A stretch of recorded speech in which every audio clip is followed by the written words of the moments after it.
ഹരേ കൃഷ്ണ. സർവം ശ്രീ രാധാകൃഷ്ണാർപ്പണമസ്തു. അധ്യായം 2 ഗീതാ വിഷയ സംഗ്രഹം. ശ്ലോകം 53. ശ്രുതി വിപ്രതിപന്നാദേ യേദാസ്ത്യാസ്യതി നിശ്ചലാ സമാധാവചലാ ബുദ്ധിസ് തഥാ യോഗമവാപ്സ്യസി.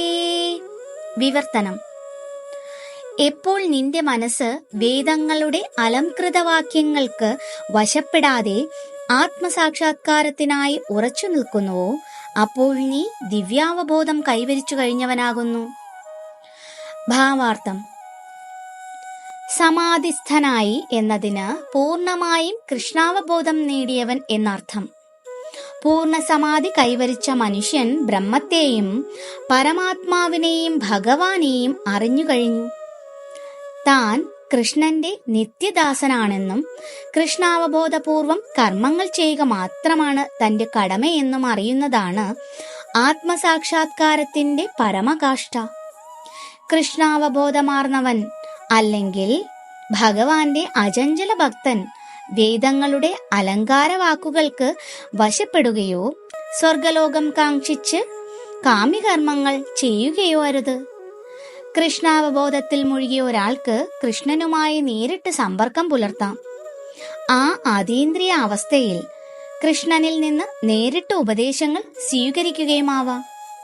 ആ വിധമുള്ള പ്രവർത്തനങ്ങൾ തീർച്ചയായും സഫലമാവുമെന്നും ആത്യന്തിക വിജ്ഞാനത്തിലേക്ക് നയിക്കുമെന്നും തീർത്തു പറയാം.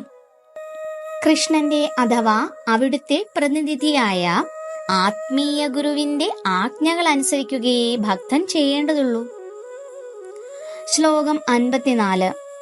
അർജുന ഉവാച: സ്ഥിതപ്രജ്ഞസ്യ കാ ഭാഷാ സമാധിസ്ഥസ്യ കേശവ സ്ഥിഖതേ കിം പ്രഭാഷേത കിമാസീത വ്രജേത കിം.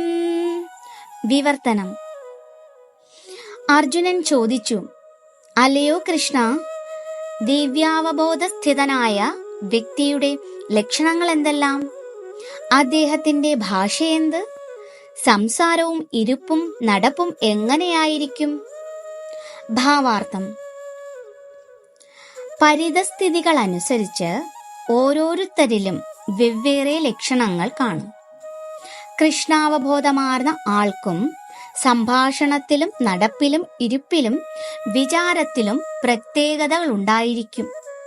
ഒരാൾ ധനികനാണെന്നോ രോഗിയാണെന്നോ വിദ്വാനാണെന്നോ ലക്ഷണങ്ങളെ കൊണ്ട് മനസ്സിലാക്കാം. അതുപോലെ കൃഷ്ണാവബോധമുറച്ചവർക്കും പെരുമാറ്റത്തിൽ സവിശേഷ ലക്ഷണങ്ങളുണ്ട്. ഭഗവത്ഗീതയിൽ അവയെപ്പറ്റി പ്രതിപാദിക്കുന്നു.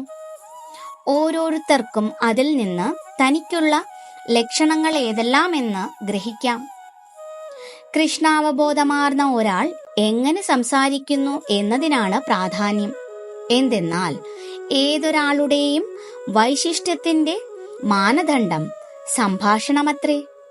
സംസാരിച്ചു തുടങ്ങുമ്പോഴേ ഒരു വിഡ്ഢിയെ തിരിച്ചറിയാൻ കഴിയൂ എന്നൊരു പഴമൊഴിയുണ്ട്. മൗനിയായിരിക്കെ ഒരാളെ വിഡ്ഢി എന്ന് മനസ്സിലാക്കാൻ പ്രയാസമാണ്.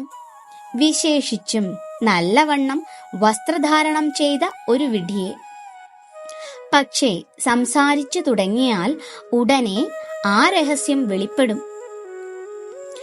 കൃഷ്ണാവബോധമാർന്നവരുടെ മുഖ്യ ലക്ഷണം അവർ കൃഷ്ണനെക്കുറിച്ചും കൃഷ്ണ സംബന്ധമായ കാര്യങ്ങളെക്കുറിച്ചും മാത്രം സംസാരിക്കുന്നു എന്നതാണ്.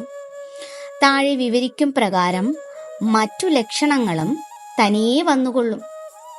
ഹരേ കൃഷ്ണ. സർവം ശ്രീ രാധാകൃഷ്ണാർപ്പണമസ്തു.